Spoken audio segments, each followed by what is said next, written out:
Hey everybody, welcome to another edition of Getting Down to Business. And today I happen to have a very, very fine guest who's also a friend of mine.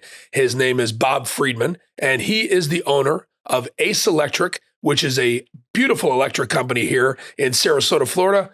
Bobby, thanks for joining me today on Getting Down to Business. Thanks, Scott. Thanks for having me. It's my pleasure. Hey buddy, we've known each other for a while, and maybe you could tell the folks how we met. We met at BNI Business Network International, a great organization in town that moves business back and forth, and we learn about people, we trust people, and it's a good way to interact with other trades in the community. You know, I've had a couple of other people. I had Eric Arroyo on, who was an attorney in town here a few weeks back, and he's also been involved in politics. And I met Eric as well through BNI. He happened to be in a group that my wife was in at the time. This is many years back. We've all, except for you, have all since left BNI because we don't have the personnel to carry on and represent us properly in those groups. But I know that you are a family-run business and Yes. that you guys are still representing Ace Electric and BNI with your son, Jake. Yes, I think he's doing a great job. I do too. It's amazing, ladies and gentlemen. And you put those two guys side by side, there's no doubt who his dad is. Yeah, you're not getting away with that. He has a smitten image of me. He really is. Maybe you worry about some of those things, right? With my kid, I say the same thing. A lot of people go, "Oh, that's definitely your son." He's got hair though, so it kind of throws it off a little bit. I get it. So Ace Electric, how did you come up with the name? Actually, that was very funny that my brother had a dog named Ace. And at that time, I wanted to get up into the telephone pages under A, because at that time we had telephone pages for advertising. That's right, the old yellow pages. The Let your yellow fingers pages. do the walking. That's right. So I went ahead and used that name, and it's worked out Stuck well ever since. Yeah. So were you an electrician prior, and were you working for another electrical company before you started your company? Actually, I've worked for a couple of companies in town, and I started doing electrical work when I was about 18, and I just kind of grew in the trade and kept going until I was about 27. And I started having children, and that was a good time for me to go and get my license and start looking to get out on my own. So, you know, this business of getting down to business is all about people who start their own or are looking to possibly grow into a business. My goal long-term, once our career is done in the flooring industry, is to continue to mentor people and hopefully help them make very few mistakes in comparisons to the ones I made. Try to forward these folks along in their business career. What made you decide to, because that's a ballsy move to go into your own business. What made you decide, regardless of the family situation, all that you could handle that structure and be able to grow and do your own business? Because that takes guts. I didn't know at first. I took the leap, and at that time, it's a big decision. I worked for a contractor for a few days a week, did my own work for a few days a week until I got busy enough to not have to work for another contractor. So it just kind of started growing from there. And then eventually I hired one person, and we got busy, and I hired another person. And it's all comes down to customer relations, as you know. Take care of your customers, the business will come. And it did. So this is family run. Explain who are your family members and how did they and when did they join the business? My oldest daughter joined the business probably when I was about 15 years in, and she's now our bookkeeper. My oldest son, joined the business probably about 9 years ago.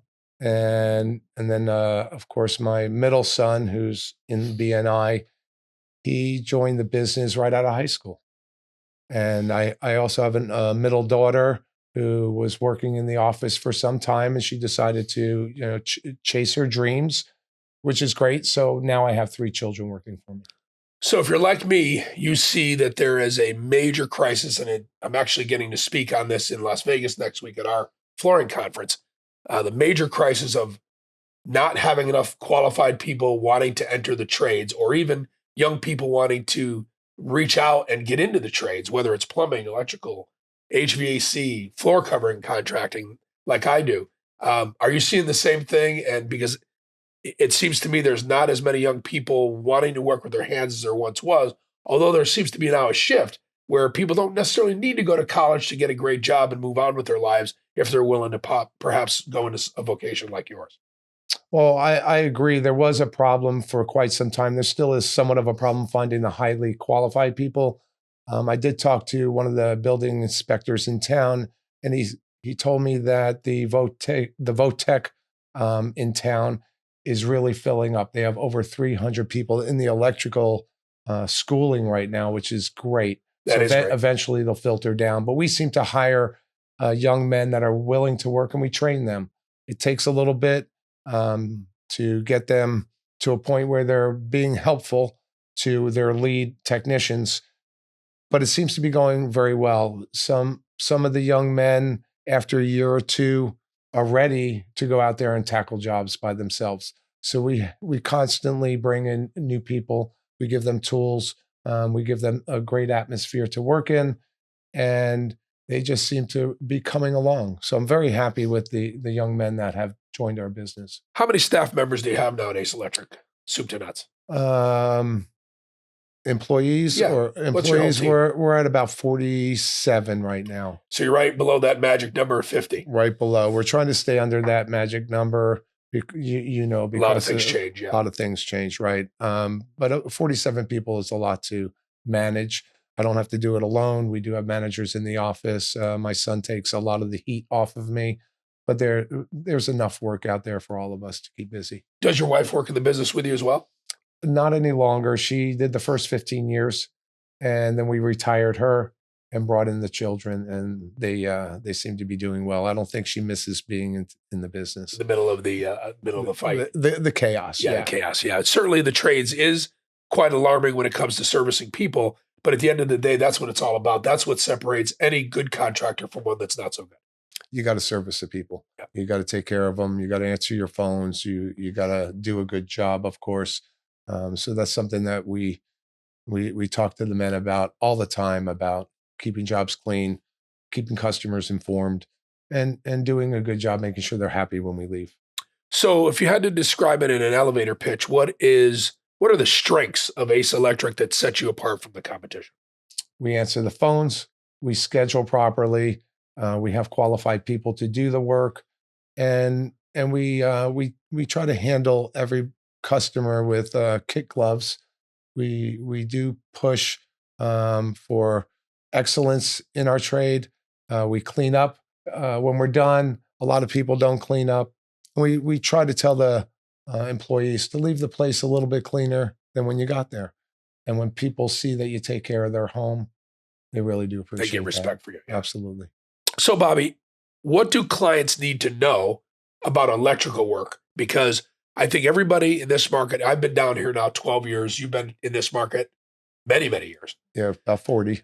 I lived in the New England area where, the expectation of a contractor and what they're capable of doing is different, in my opinion, when you're in the Northeast than it is when you come to Florida. I've said this a lot of times, and you'll see a lot of what I call very mediocre work here, if that's even good enough for what I've seen. But at the end of the day, what do people really need to know if they're going to go and select an electrical contractor to work on their home or their business, to make sure they're asking the right questions or they're doing their due diligence? Because a lot of your work, I'm sure, comes by referral.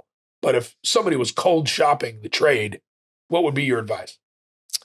Well, do your research, look online, see what kind of reviews they have. There are a lot of handymen out there that are doing work and they're not code compliant. So I would use somebody that, of course, is licensed. You can go to the Better Business Bureau and check to see if their business license is active. So do a little bit of research prior to hiring your contractor. And as you said, word of mouth is basically what we've worked on and how we've grown our business for our entirety. It's the way to go. So what's your sweet spot, and what are the things most often you're contracted to do? We typically do remodels. You have to be good doing remodels. You have to be qualified to be able to take things apart and put them back together. So most of our work is Longboat Key, Siesta Key, actually anywhere. We do a lot of service work also. So we do make our way through town, Venice, Bradenton. So we really do a large array of jobs, but our mainstay is basically remodels, condo remodels, residential home remodels. So all types of electrical work, and I imagine you probably have a fair amount of people now having home chargers or Yes. solar systems or power packs put Hmm. in their homes, and I'm sure there's a lot of people out there researching that now because it's a very, very small number of people currently doing that, but that field is definitely growing. Well, we did do a power pack job just recently. As far as generators and solar, I leave that up to my coworkers that are in the field, and that's what they do. It's a it's a different aspect of the electrical, and with the amount of business that we have right now, we just choose not to dive into it. So what don't you do besides We don't solar? we don't do generators, we don't do solar. Um, we do commercial residential, so that's about uh, all that we don't do. We do car chargers because a lot of people are getting EV chargers, and we do service work when people have breakers that are tripping or lights that they need installed. And that's a lot of what we do is install fancy lighting, which you have to be very careful with. Lighting's very expensive, and you have to be gentle with these very expensive fixtures. So a lot of people in town when they're moving into a home, a brand new home, they call us to install their fixtures. The other day we were on a fixture that took 2 days to install. It Wow, was very elaborate. I guess so. Yeah. So when you go, because there's a lot of high rise work here in this market, Mhm. what changes when you start going up levels of flooring? Flooring, not floors, but every different floor that you go up. When you're doing a building that's 10 stories, is it any different than doing one that's under 3 stories? Not necessarily, because it depends, where the homeowner had purchased, whether it was a third or seventh floor. Most of them have nice things in these condos. They pick out beautiful lighting. A lot of the new condos, when they get sold, they remodel them. And so typically it's a kitchen remodel, a bathroom remodel. That's usually the meat of most of the remodels because you can't move walls too easily. You might be able to shrink them, expand them a little, but these condos have set footprints, so you really have to stick with that. Do you do any new construction work, or like me, I stay away from that work? That's not my forte, just because it always seems like the RFPs and everything else, they're always looking for the bottom dollar, Right. which is one thing. But the bigger problem in my trade, anyway, is that when I get there to do the work, which I'm generally about last, I mean, we're flooring, trim work, touch up paint, the people are moving in. Typically, there's 4 or 5 guys that are behind on top of me while I'm trying to do the flooring work. And a lot of our preparation requires us to have nobody on top of the floor while we're working. New homes. Actually, we have a couple of new homes that we're doing. They're usually negotiated. We are working on a nice big project on Longboat Key, which is about a 14,000 square foot home, which is going to be a very beautiful project when we're done. We just did a Habitat for Humanity house. So the home building, the communities, it's really not where we target. That's for contractors who that's all they do is these New new construction. homes, yeah, new construction. Yeah, and we kind of see the same thing in our trade. There's 2 or 3 guys in this market that like to do the new construction work. No offense to them, but I get a lot of complaints because their workmanship is not what everybody would love. However, they're capable of handling the volume Right. of work that has to be done and the speed at which I say we can't move at in order to give a super project. But I just assume take the jobs that after that house has been in 5 or 6 years and the builder grade materials are wearing out, that's the time for me to go in. Or I have a lot of people that actually will purchase a new home, take the builder's cheapest package, and then come to me to do a brand new floor in the middle of the immediate as soon as they close. Hmm. And that's because they want to upgrade, and the builder's upgrade costs are just way, way more than ours are. Well, that makes sense. Yeah. Yeah, a lot of the people, as I was stating, when they buy a new home or they buy an existing home, everybody has their own flavor. So they go in there and they do the remodels, whether it's a new flooring, whether it's usually a new kitchen, because everybody wants a nice kitchen. When you're buying an existing home, sometimes they're worn down a little bit and Yeah. everybody wants to kind of spruce them up. Moving forward, what are the goals for Ace Electric? Well, we just recently went into shading, lighting controls. We do networking, network cabling, WAPs, which are called Wi-Fi. They're Wi-Fi extenders, wireless access points. Actually, my older son Michael has really taken that under his wing, so he's gotten trained. and certified. So he's kind of getting that business growing. As far as the electrical portion, I think that magic number at 47, I'm not sure if I want to grow past that. We'd probably have to move into a larger building and go through that process again. Which you And just did not so long ago. right, a couple of years ago, we already have outgrown it. So we're not looking to get into a larger building right now. So we're going to try to maintain and keep our quality up. Well, that's a testament to you guys, because I've known you for several years now, and I know you're always on that hinge about growing up to another level. You purchased a building, you filled it up. I was over there not long ago. We've done some work in your building a couple times. Yeah. And and I was amazed. You just literally have just busted at the seams already in this bigger building. That's a testament to your business, because in order to grow that fast, you got to be doing what you're doing right, especially as a trade contractor. And I hear nothing but good things about you. I mean, I've referred your name a million times. And I know you're not out there doing the value work. You're not out there low bidding anything. That's not your gig. You guys bid a fair price for the job that you do. In other words, you're not looking to look, for the bottom of the barrel work. You do good work and you charge a fair price for it. But what I found with you and a lot of the other trades that I'm associated with here is it's not that price. It's you guys show up ready to work. I have a handyman service you and I don't know very well. I want to get him on this show in a month or so. They charge a little more, but they show up ready. They don't have to leave. Go get parts, come back, find a tool. So yes, they might be a little more per hour, but it takes a whole lot less hours to complete the job, and they do it right. That's true. So you're actually saving money, and you're getting it done quicker. So it's really it's not a price difference necessarily. It's a value difference. And it is, because I see the value in the men. I take a lot of pride in taking care of my guys. Yes, paying them a fair wage, giving them the benefits that we all deserve. And in turn, that just means that we have to charge a little bit more. We do bid jobs, and there are some jobs where we might be in the middle and they're going to take us because of our reputation. So taking care of my guys is number one. Yeah. And if you take care of your employees, they'll take care of you. So that's why we have employees that have been there for many, many years. So when it goes to commercial, do you guys do a lot of commercial work? Do you like one better than the other? We dabble. There are some contractors that we work with that we do some small build outs. Sometimes we do some fancy stuff when it's asked of us, but it seems that most of the calls coming in are for service work, remodels, additions, stuff like that. So it sounds to me like, basically, since we've been talking for the last 20 minutes, you don't need to do a lot of advertising in order to get business over at Ace Electric. No advertising. Yeah. And I haven't advertised my whole life. I think the only advertising I did was on the back of my kids' Little League shirts. And that was because they needed it. Right. So if you do a good job and you take care of your customers, the work will come. Well, believe it or not, I think your trade really doesn't all see it that way. And to your point, you don't need to advertise because you're getting the work by word of mouth and reputation.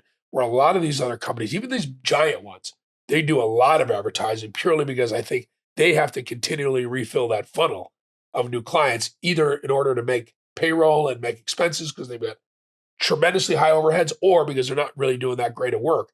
And that customer falls off after using one or two times, and they look for somebody they can keep for a lifetime. That seems to be the case with these big companies. They get one-time customers, and for whatever reason, whether it's pricing, whether it's the quality of work that they're getting, they're banking on getting new customers all the time. I've gone into several jobs that some of these bigger companies in town have gone into and done work or quoted jobs where some of it's a little bit out of the ballpark, so to speak. So we do give them a fair price. Again, our guys are really good. They're very happy working for us. And to have a happy worker at your house just makes the experience that much better. Oh, absolutely. Well, and we've all had that where we've hired somebody to do work on either home or business, and they come in obviously either having a bad day or they just can't stand their job. Right. They're just stuck in it because they need to make a living and pay for their rent and their food and their kids. Exactly. And you're absolutely right. The attitude of a person changes the better you treat them. And, we try to aspire to that same thing. And I learned from guys like you and other great business people that I've been working around for the last 30 years, exactly how much creating a good corporate culture is. And I can tell the corporate culture at Ace Electric is very, very positive. That's what we try to we try to portray as a good culture. I'm out there working with the guys. I'm very interactive with all my team. I'm not an owner that just sits in an office and just disappears during the day. If they need me, I'm out there with my tools on. I always carry them with me, all my drills, all my tools. And actually, this past weekend, we were out pulling wire, and it's what I grew up doing. It's what I love. Um, Sometimes being in the office isn't really what I'm all What about. motivates you? Yeah. No, it's not. But I do like going out to the job sites and working with them and kind of helping them grow and get better. It's the only way to do it is to show them the ropes. Show them the ropes and show them that you're involved. Absolutely.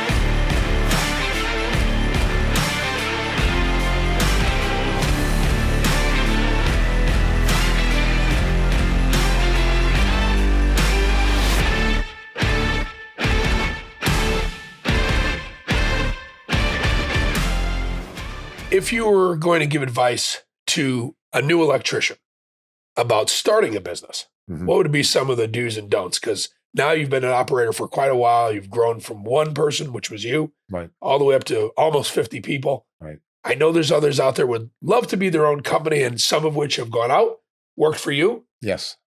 tried and started their own company, and then have come back because they decided maybe the business side wasn't for them. And then others go on and have their own maybe 1-man, 2-man, 3-man crew. What advice, if you're mentoring people, because that's what this show is about for me, Right. and I don't know the electrical business, so I figured you'd be the expert to ask that question to. The new ones going into business, especially the ones that have left our company, I let them know that I'm here for them when they start. It's very very scary moment to start, and I think I've had about 7 men that have gone into business, and I'm very happy for them. They usually are some of your top electricians, but we seem to rebuild. They call me when they have questions. I kind of mentor them. Now, the things that you got to pay attention to when you're going into business is basically, like I said earlier, is take care of your customer, give them what they're asking for, even if it's a difficult job. You can get it done somehow, and that's basically what I tell these kids when they're ready to go and they go into business. I do have a couple of people that I mentor still. It's nice when they call you and they're asking you questions. I just love, I can see where I was at that point when I decided to go into business. And I understand what they're doing. I understand why they're going into business, and I'm kind of happy for them. It's a lot of work to rebuild, but we seem to do it every time. And then they just keep leaving and going. Well, not keep leaving, but some of them do leave and go into business.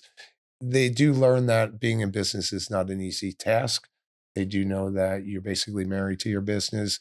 You're on call 24/7. Yeah. When you're working for somebody for 40 hours a week, you get to go home, go to sleep, do your personal things, have fun on the weekends. When you're in business, sometimes you get a call and you have to go. With growing up with my wife, she was great. We could be at a baseball game. I get a call. Sorry, babe, I got to go. And they understand. She understood. Or she understood. Absolutely. So if you have a wife or a partner that is helping you in the background, it really does make it a lot easier. Well, we could almost go into a marriage counseling session here because you hit the nail on the head. I know a lot of folks for that very reason. You have to have common goals. And not to get off the subject of electrical, but in business, if you are going to start your own business, whether it's a woman or a man or both of you, Right. you have to understand, you have to have common goals and understand when those things come up that life isn't always rosy. And when you say sometimes you might get a call, you and I both know it's a lot of times you get a call, Lot of times, especially when you're building. until you get the personnel in place to act as if they were you. Right. Otherwise, you're the pivot person at the top, and if That's the tough part. That's the tough part, right? And as long as people understand that, and one of my things is always talking about process. I know you guys have a great process, and you may take it for granted because you built these companies over this year. You built this company, and you've created the process. But I think people forget there's a lot that goes into what happens when a phone call, email, referral, text message, whatever comes in to ACE before that customer gets taken care of. There's a lot of things that happen from the beginning to the end. Yes. Right. And that process, in my opinion, all good businesses are built on a great process, and ACE is probably no different when it comes to that. It's a process that we have built over the years. As we grow, we had to change processes a little bit, and we're constantly tweaking it to make it more efficient. Now we have to have a warehouse man that can get material out to the guys quickly. And you're right. When somebody calls, and some people don't understand, and that's part of the cost of calling Ace Electric, is that you're going to get people that are going to answer the phone. They're going to schedule you. We're going to get the material from the supply house. There are several steps before we get out to your place. Some people may ask us to fix a particular light. We have to find that light. We have to get pictures of that light. And then sometimes we even have to go out to the job if it's something that we can't identify easily. So there are many steps before we get out to the job. And each step, of course, costs money. Sure. All these employees. So as you get bigger, and you probably know this, the employees that you have will increase your cost or your charges to your customers slightly, but we do keep it in check. Well, again, I set an expectation. You guys do the same. This is what we're going to do for you. This is how we're going to do it. This is our process.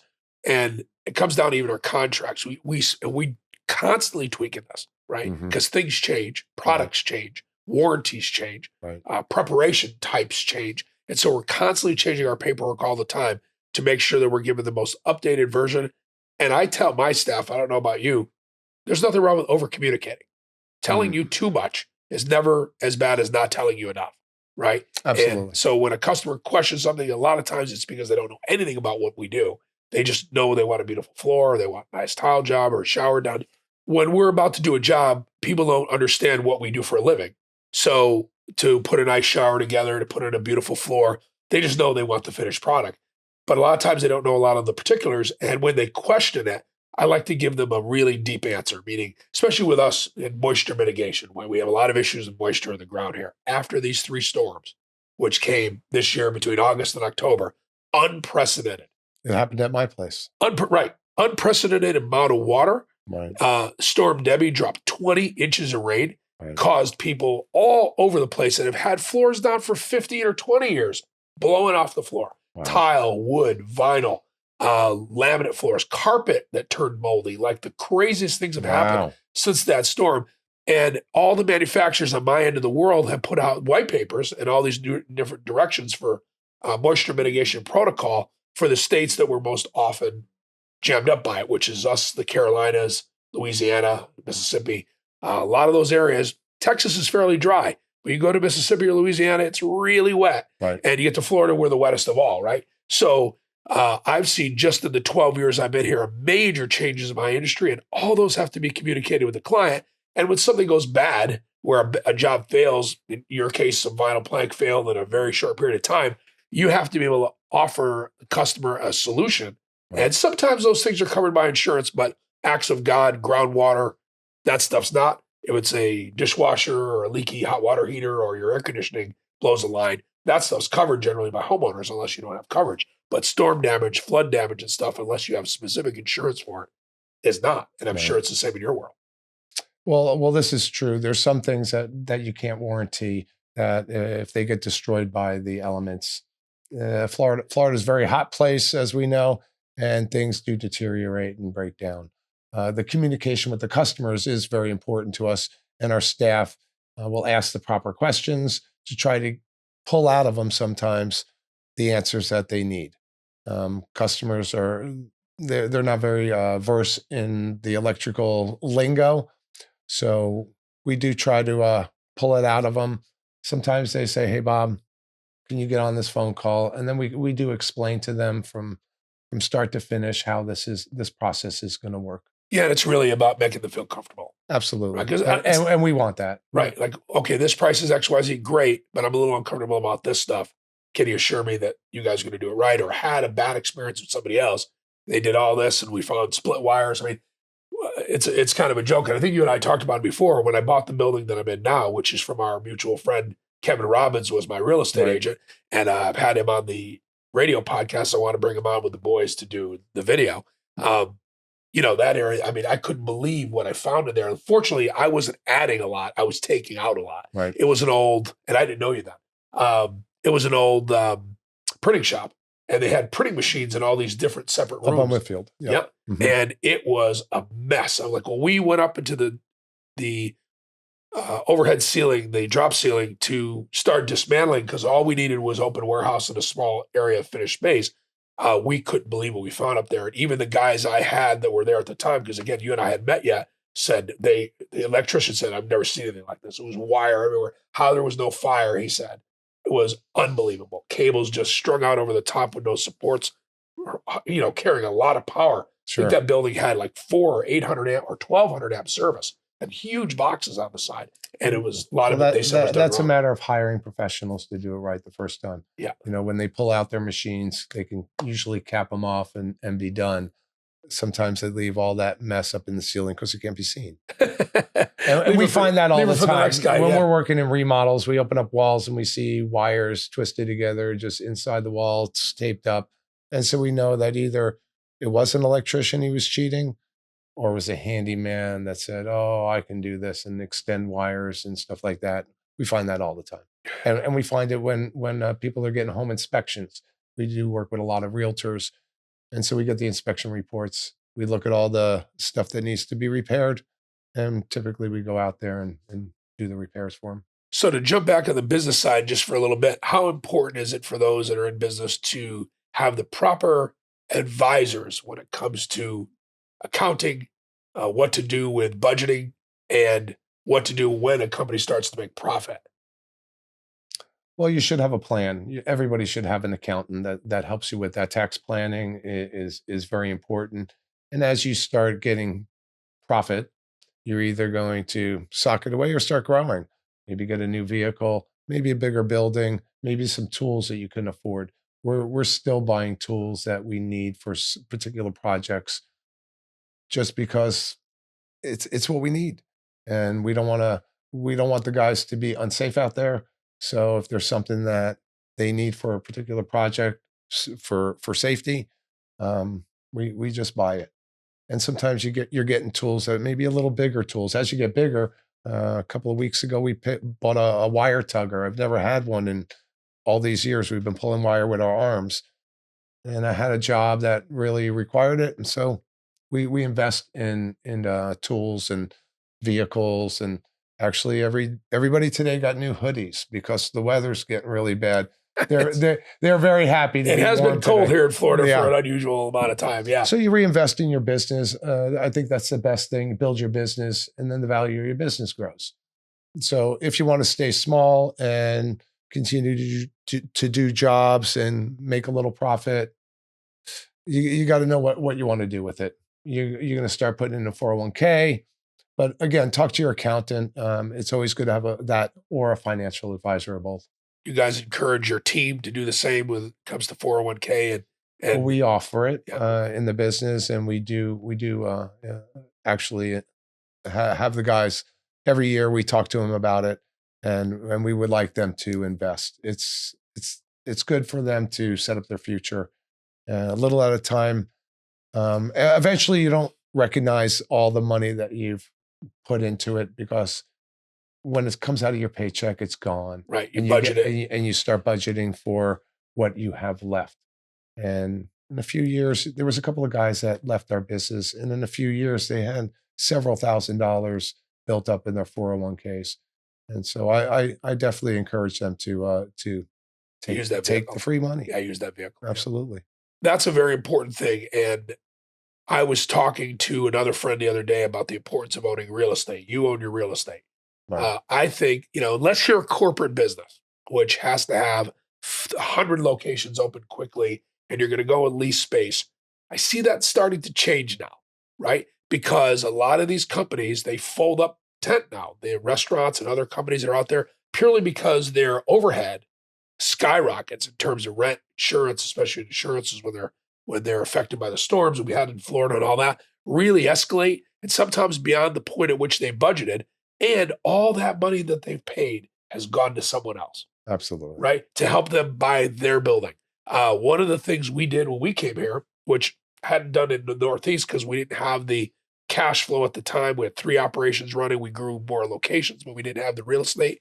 And although we had fairly reasonable rent, now when I look at what those costs are up there and I put them against what my business might be doing in Right. those markets today, boy, a lot more was going to the landlord out of the percentage of my business than it would have been back in those days. And now I'm the landlord. So I buy the real estate. I set up a separate LLC or a corporation, however you guys decide to do it. And then that gets paid rent by the company that's operating in there, whether it's my company or somebody else's in the future. Right. So explain the importance and why that's probably right. Because you're one of the few guys I know that owns the real estate that they operate in. It just makes financial sense, like you said. Why rent a business or rent a building and be paying your rent to somebody who eventually is going to own it? Right. I want to eventually own it. There is taxes and insurance that goes along with it, but that's the same for whoever owns it. Right. There's a pass-through cost for everybody if they don't. Absolutely. So my previous building, when we moved out of that, rented it out. This building here, we still have several years to pay it off, but like you said, the business is paying the rent or the mortgage, and eventually the business is going to buy it from me. The asset, right? And we do it in an LLC, like you said, for a few locations because it just makes sense to separate it from the company. Yes, absolutely. Well, it becomes passive income at that point, which Right. is different than the income we earn on the corporate sides. Right. And there's deductions that happen because any improvements you do to the building, like you said, tax and insurance, all that stuff's deductible. And that's another thing when you're planning that budgeting process, because you're a much bigger operation in terms of the number of employees you have. I have a lot of subcontract guys that work for me on the installation side, Right. but internally we only have a team of 5. Right. And you're up to 47 people, all of which are your employees. So it's a little different because you're much bigger, but the process is the same. And honestly, although your world, I have to say a lot of private equity and venture capital money has come in to buy service companies like yourself. I know you guys are family business, so you're probably looking to go generational with it. And who knows, that may change. Right. But a lot of those guys buy purely because of the EBITDA or the bottom line of the company. And if you don't have another asset, and that's all you're selling, like a building, then you can't keep that ongoing rent. So I have friends of mine that have sold their flooring companies to a venture capitalist or to a private equity firm And but still kept the rent real estate, Right. and they're taking the rent on a passive basis. Well, that's important to eventually own the building. And someday, if I do step back and retire, that'll be a little bit of income. The previous building that we were in, that'll be a little bit of income, and I think that's how I'm going to retire. A little bit here, a little bit there. Yeah. Well, you got to spread it out. One of the things a very smart guy, much smarter than me, told me when I was living in Kansas City is he looked to acquire over his lifetime 7 sources of income, 7 separate sources. And it didn't have to be major sources. It could be one could be the rent coming in. One could be I got a little interest in this company over here. The other is my regular company.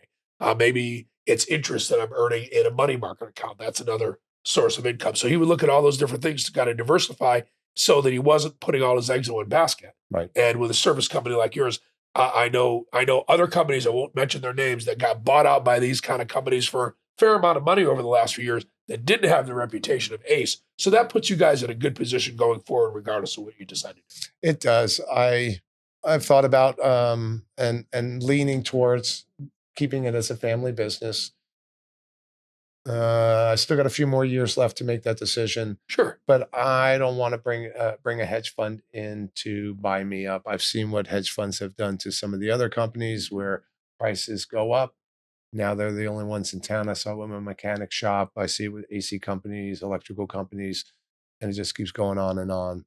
And I don't think they give the personal touch to the customers that a family business would.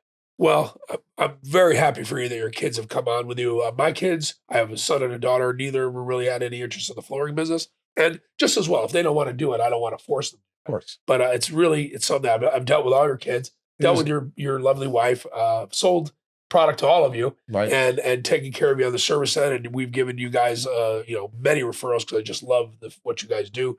But it impresses me when a family wants to come in behind the dad, especially these days, and work. And I got to say, you got some I didn't really sharp expect kids. it. Yeah, It just happened, and they're really sharp kids. and I'm really happy to my two boys are licensed, so they're ready to go. If something should, God forbid, happen to me.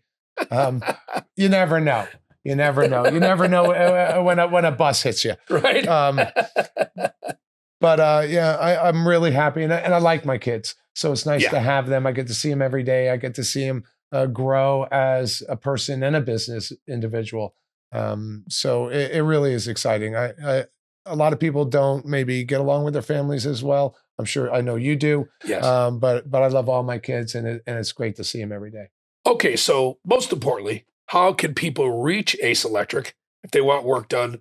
Because this is a 1 hour commercial, a little under 1 hour commercial for you guys today to talk about how strong you are. I don't think anybody's going to have to do too much digging to verify everything that you said if they go online or any other place. But how do they reach you, and what's the best method of contacting Ace to get the work done?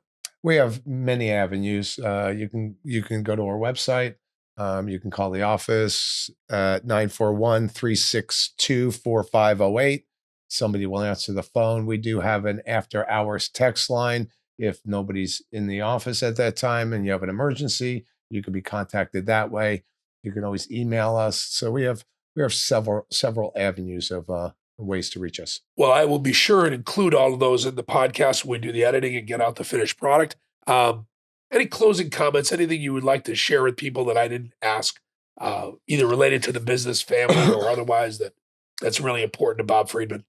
Well, actually there is. So I just want to let people out there know, specifically young men, young women, if you want something bad enough, you can get it. It doesn't matter how you were raised, whether you have a divorced family, whether you're in a foster home. Once you start in a trade or in a job, I tell my kids all the time, keep climbing the ladder. It's very important to me, and I tell a lot of people that. Climb the ladder, don't jump off. If you jump off the ladder, you're going to start at the bottom of the ladder again. So, and I'm just speaking for myself. You go to work every day, you work hard every day. If you're working, you're not spending money. So that's a good way to earn money. That's basically how I've done it all my life. Just keep working, and good things will come out of it.